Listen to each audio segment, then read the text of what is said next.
हरे कृष्णा। आप सभी भक्तों का आज की पुण्य कृष्ण कथा में हार्दिक अभिनंदन है। पिछली कथा में भगवान ने किस प्रकार से तृणावर्त राक्षस का उद्धार किया था उसके बारे में हमने चर्चा की थी और उसमें एक प्रश्न उठा था कि बाल कृष्ण जब यशोदा माई की गोद में थे तो भगवान ने अपना भार बढ़ा लिया, जिसके कारण यशोदा माई ने उनको जमीन पर रख दिया। और बाद में जब तृणावर्त राक्षस आया, भगवान ने दोबारा अपने आप को हल्का कर लिया, जिसके द्वारा तृणावर्त दोबारा भगवान कृष्ण को कंधे पर उठाकर ऊपर ले जा सका। इसका क्या कारण था? आचार्य बताते हैं कि भगवान कृष्ण त्रिकाल अग्नि है। तीनों कालों में भूतकाल, वर्तमान काल, भविष्य काल सब भगवान स्वयं जानते हैं। भगवान को आभास था कि कंस के द्वारा भेजा गया तृणावर्त राक्षस अब व्रज भूमि में गोकुल में प्रवेश कर रहा है। वो जानते थे कि वो एक बवंडर के रूप में आएगा और भगवान कृष्ण को उठा करके लेके जाएगा। भगवान नहीं चाहते थे कि जब वे यशोदा माई की गोद में हो, उनकी गोद से तृणावर्त भगवान को ना लेकर के जाए, क्योंकि किसी भी मां के लिए अत्यंत कष्टदायी, असहनीय है अगर उनका बच्चा उनकी गोद से छीन लिया जाता है। इस कारण भगवान कृष्ण ने अपना भार बढ़ा लिया। यशोदा माई ने इसलिए उनको जमीन के ऊपर रख दिया। और जब भगवान चाहते थे कि मैं तृणावर्त के साथ जाऊं, तो भगवान ने अपने आप को हल्का कर दिया और उसका वध करने के समय में दोबारा अपनी महिमा शक्ति के द्वारा भगवान अत्यंत पर्वत से भी ज्यादा भारी हो गए, जिसके कारण तृणावर्त नीचे आ गया और उसका वध हो सका। इसके बाद क्या हुआ? इस घटना के उपरांत वसुदेव बड़े सतर्क हो गए। उन्हें आभास हो गया कि कंस बार बार मथुरा से अनेकों राक्षसों को गोकुल भेज रहा है, नंद बाबा के घर। तो उन्होंने क्या किया? उन्होंने अपने कुल के पुरोहित गर्ग मुनि को बुलाया और उनसे निवेदन किया, कृपा करके आप गोकुल जाइए नंद बाबा के घर, और मैं चाहता हूं कि आप उस बच्चे की भविष्यवाणी कीजिए। भविष्य में किस प्रकार से कृष्ण, कौन सी विपत्ति उनके ऊपर में आएगी, क्या घटना घटेगी, कृपा करके इसका विचार कीजिए। तो वसुदेव के कहने के उपरांत गर्ग मुनि नंद महाराज के घर गोकुल पहुंचे।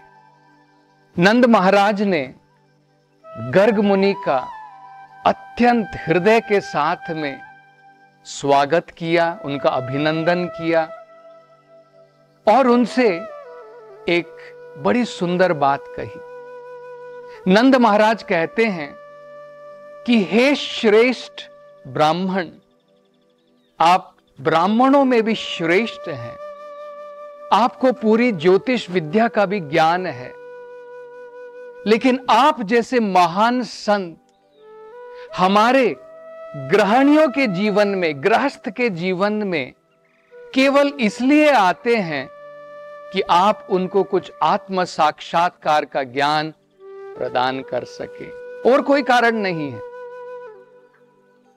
यह बड़ा महत्वपूर्ण है। प्रश्न उठ सकता है, गृहिणी लोग या गृहस्थ लोग वो साधुओं के पास में क्यों नहीं जाते हैं, वो संतों के पास में क्यों नहीं जाते हैं, संतों को उनके घर में आने की क्या जरूरत पड़ती है?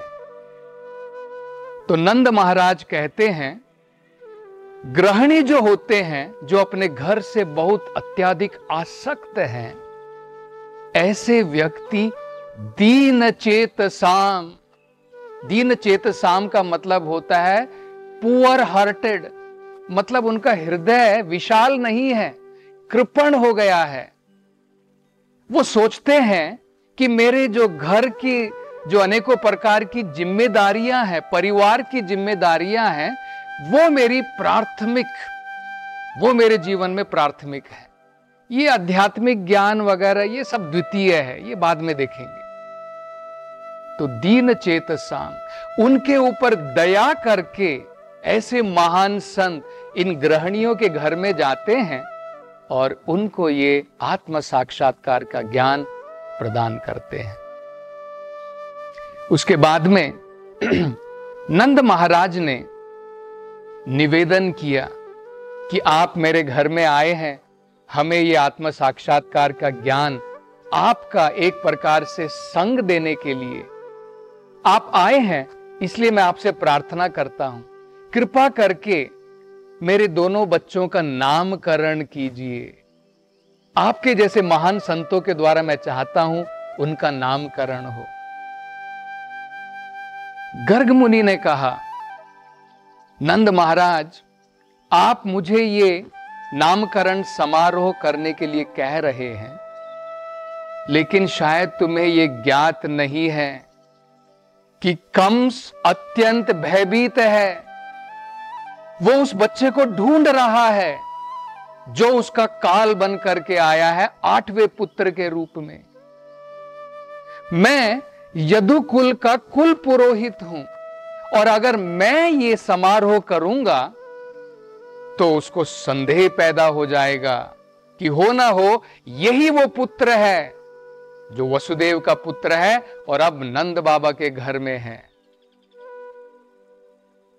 दूसरा एक और कारण है, नक्षत्रों के अनुसार, ज्योतिष विद्या के अनुसार देवकी को कोई पुत्री नहीं होनी थी।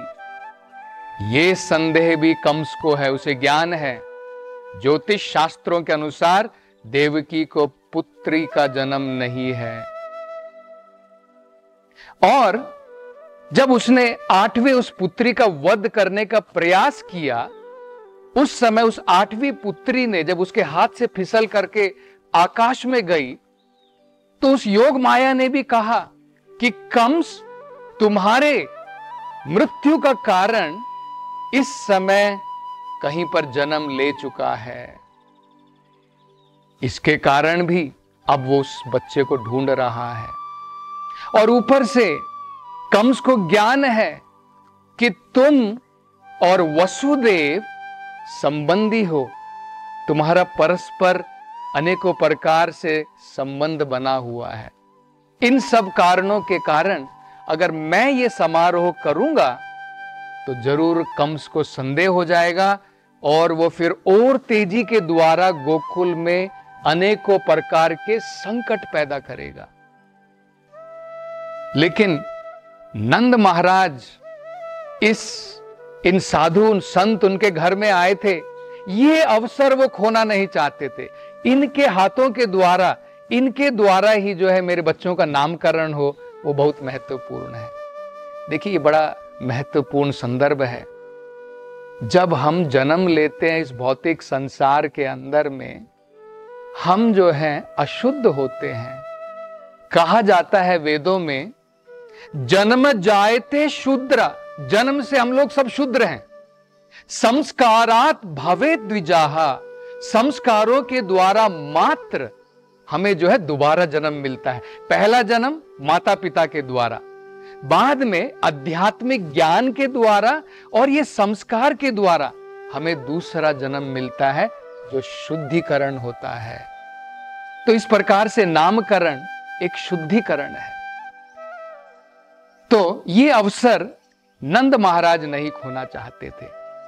हमें भी कलयुग में ऐसा सोचना चाहिए, क्योंकि कलयुग में ना तो उस प्रकार के ब्राह्मण है गर्ग मुनि जैसे जो इस प्रकार के संस्कार सही प्रकार से कर सकें, कलयुग में अनेकों प्रकार के दोष भी हैं।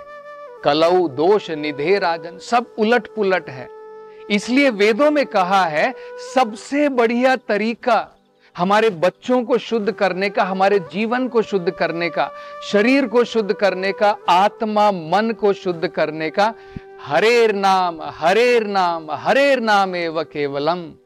भगवान कृष्ण का नाम, हरि का नाम अगर हम जप करते हैं तो ये हो सकता है ये संस्कार हम लोग ना करवा पाए, लेकिन भगवान के नाम का जप करने से हम शुद्ध हो जाएंगे।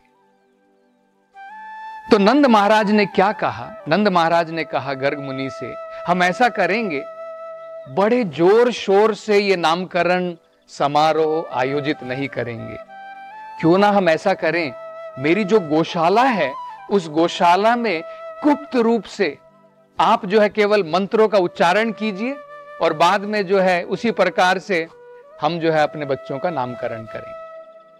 तो गुप्त रूप से नंद बाबा की गौशाला में गर्ग मुनि ने यह नामकरण का समारोह जो है आयोजित किया।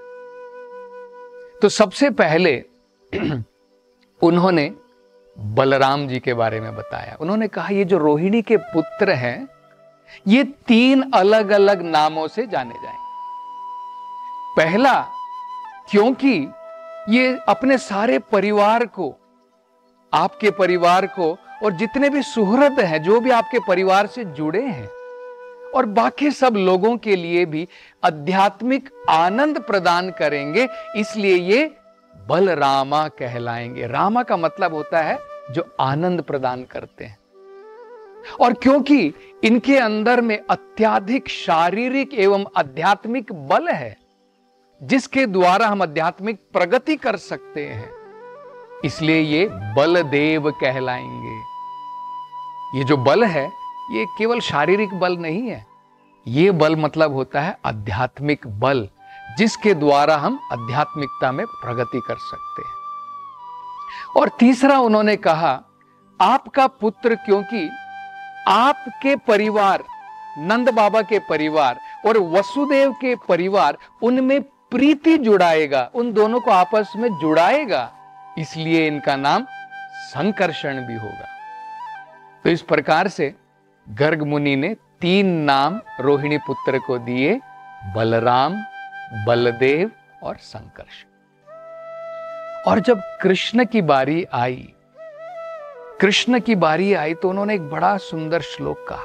बड़ा सुंदर श्लोक है, वो कहते हैं शुक्लो रक्तस तथा पीताः इदानीम कृष्णताम गताः। मतलब उन्होंने कहा जब सतयुग था तुम्हारा पुत्र जो है हर एक युग में अवतार लेकर के आया है। जब सतयुग था शुक्ल रूप में आए, सफेद रूप में, उनको जो है हंस अवतार भी कहा जाता है। यह भी वेदों में बताया है। क्या होता है, भगवान के अलग अलग युग में अलग अलग अवतार है। जैसे सतयुग में भगवान का ये हंस का अवतार था और उनका एक बहुत महत्वपूर्ण कार्य रहता है उस युग के लिए, युग धर्म देने का। सतयुग का धर्म क्या था? सतयुग का धर्म था कृते यद ध्यायतो विष्णुम, भगवान के ऊपर ध्यान लगाना। उस युग में भगवान की प्राप्ति कैसे होती थी? ध्यान के द्वारा। तब उन्होंने कहा त्रेता युग में आपके ये पुत्र रक्त लाल कलर में थे, इन्हें यज्ञेश्वर कहा जाता था। और उन्होंने उस समय में क्या युग धर्म दिया? त्रेतायाम यजतो मखई, यज्ञ के द्वारा भगवान की प्राप्ति की जाती थी। और द्वापर युग में इदानिम कृष्ण गताः, अब ये श्याम सुंदर वर्ण में आए। और कलयुग में पीत वर्ण में है, स्वर्ण के वर्ण में है, चैतन्य महाप्रभु के रूप में। तो द्वापर युग में भगवान ने जो युग धर्म क्या था? द्वापरे परिचर्यायाम, मंदिरों में बड़ी बड़ी पूजाएं होती थी, इसके द्वारा भगवान की प्राप्ति होती थी। और कलयुग में चैतन्य महाप्रभु जो स्वर्ण रूप में आए हैं, उन्होंने क्या युग धर्म फैलाया? कलौ तद हरि कीर्तनात्, कलयुग में भगवान हरि का कीर्तन। और उन्होंने कहा इनको वसुदेव के नाम से भी पुकारा जाएगा। वासुदेव, क्योंकि पहले कभी ये वसुदेव के पुत्र के रूप में उन्होंने जन्म लिया। तो मतलब क्या है? अप्रत्यक्ष रूप से हिंट दे रहे थे कि नंद बाबा आप बड़े भाग्यवान हैं, ये तो एक्चुअली वसुदेव के पुत्र हैं, लेकिन आपके घर में भगवान अपनी लीलाएं रचा रहे हैं। और उन्होंने कहा इनको कृष्ण भी कहा जाएगा, क्योंकि सर्व आकर्षणमयी है, सबको अपनी तरफ आकर्षित करते हैं। बाद में गर्ग मुनि ने कहा इनका केवल 1 या 2 या 3 नाम नहीं है, लीलाओं के अनुसार उनके बहुत सारे नाम हैं। गोपाल है, गोविंद है, गिरिधारी है। लीलाओं के अनुसार इनके अनेकों नाम हैं। तो ये जो है भगवान कृष्ण के बारे में उन्होंने बताया।